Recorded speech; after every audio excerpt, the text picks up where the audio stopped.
महाभारत के युद्ध के बाद एक समय की बात है जब पांडव अपने जीवन के कठिन दौर से गुजर रहे थे। युधिष्ठिर, जो सदा सत्य और धर्म के मार्ग पर चलने वाले थे, युद्ध के विनाश और अपने परिवार के नाश से मन ही मन दुख और पछतावे से भरे हुए थे। उन्हें लग रहा था कि शायद युद्ध के कारण उन्होंने अपने धर्म का उल्लंघन किया है। एक रात युधिष्ठिर अपने शिविर के बाहर एकांत में बैठकर अपने मन के प्रश्नों के उत्तर ढूंढ रहे थे। तभी एक तेज प्रकाश उनके सामने प्रकट हुआ और उस प्रकाश के मध्य से एक गूंजती हुई आवाज सुनाई दी। यह आवाज किसी और की नहीं, उनके पिता धर्मराज यमराज की थी।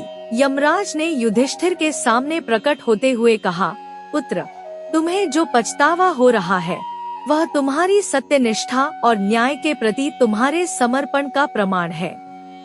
लेकिन याद रखो, तुम्हारा कर्म ही तुम्हारा धर्म है। इसके बाद यमराज ने अपनी आत्मा को कुछ समय के लिए युधिष्ठिर के शरीर में प्रवेश कराया। इस दिव्य संगम के माध्यम से उन्होंने युधिष्ठिर के मन के सभी संदेह दूर किए। यमराज ने उन्हें धर्म और न्याय का सही मार्ग दिखाया और यह समझाया कि कभी कभी धर्म का पालन करने के लिए कठिन निर्णय लेने पड़ते हैं।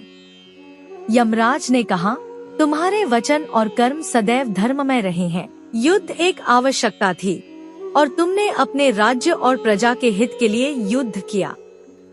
तुम्हारे साथ तुम्हारा सत्य और धर्म हमेशा रहेगा।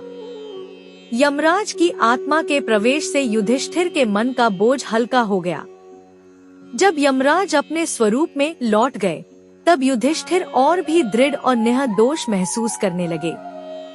इस घटना ने उनके विश्वास और धर्म के प्रति समर्पण को और मजबूत कर दिया। यह प्रसंग महाभारत के धर्म और कर्म के गहरे अर्थ को व्यक्त करता है और यह सिखाता है कि जीवन के कठिन समय में भी अपने सत्य और धर्म पर विश्वास बनाए रखना चाहिए।